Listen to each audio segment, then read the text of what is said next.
देखिए, इस मामले में जो इंटरवेंशन एप्लीकेशन जो फाइल की गई है कई हिंदू पक्ष की ओर से, उनके वकील हैं वरुण सिन्हा जी, उनसे बात कर लेते हैं। सर, क्या हुआ जब इंटरिम ऑर्डर सीजीआई डिक्टेट कर रहे थे सरकार से जवाब को लेकर, आखिरकार क्या हुआ कि कोर्ट ने उस ऑर्डर को वापस लेकर कहा कि फिर हम 2 बजे सुनवाई करेंगे? देखिए, ऐसा है कि जो हिंदू पक्ष के हम जितने भी एडवोकेट्स थे, हम लोगों ने पुरजोर विरोध किया।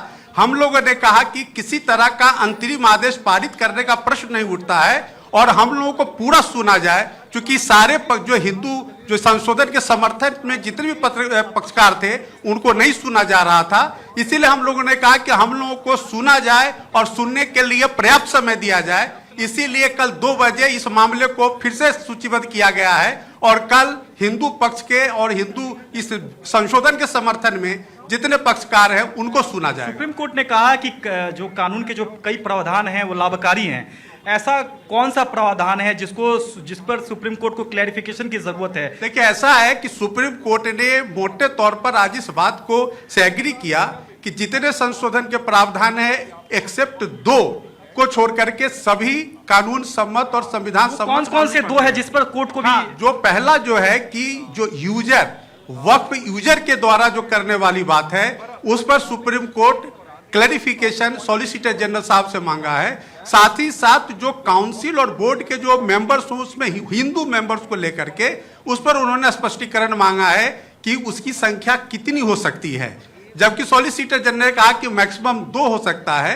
लेकिन वो इस पर क्लैरिफिकेशन, इन तमाम मुद्दों पर कल 2 बजे सुनवाई। क्या सरकार को क्लैरिफिकेशन कल ही देना होगा?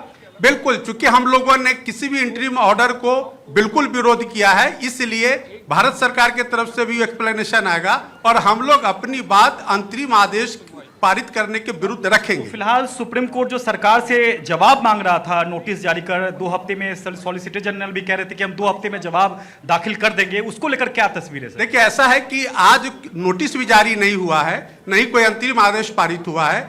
कल सुनवाई के बाद ये पता चलेगा कि नोटिस जारी होता है नहीं होता, क्योंकि एक मुद्दा हम लोगों ने उठाया है कि पहले माननीय सर्वोच्च न्यायालय ने वक्फ को चैलेंज करने वाली हिंदू पक्ष के तमाम याचिकाओं को उच्च न्यायालय में ले जाने को कहा। वो सभी याचिकाएं दिल्ली उच्च न्यायालय में लंबित है, ये भी माननीय सर्वोच्च न्यायालय के संज्ञान में लाया गया। कानून के समर्थन में आप लोगों ने जो अर्जी लगाई थी, यानी कि आप लोगों के विरोध पर आज इंटरिम ऑर्डर जो पास किया जाएगा सीजीआई की ओर से, वो सीजीआई ने वापस ले लिया है और सरकार से कल ही स्पष्टीकरण सरकार से मांगा है। सारे जो भी संशोधन के समर्थन में आवेदन करता है उन सबों को कल सुना जाएगा। तो ये एक तरह से इंपॉर्टेंट ट्विस्ट आप समझ लीजिए पूर्णिमा, क्योंकि ये जो वकील हैं वरुण सिन्हा है जो कि कानून के समर्थन में इंटरवेंशन एप्लीकेशन यानी कि हस्तक्षेप अर्जी जो है उन्होंने दायर की थी और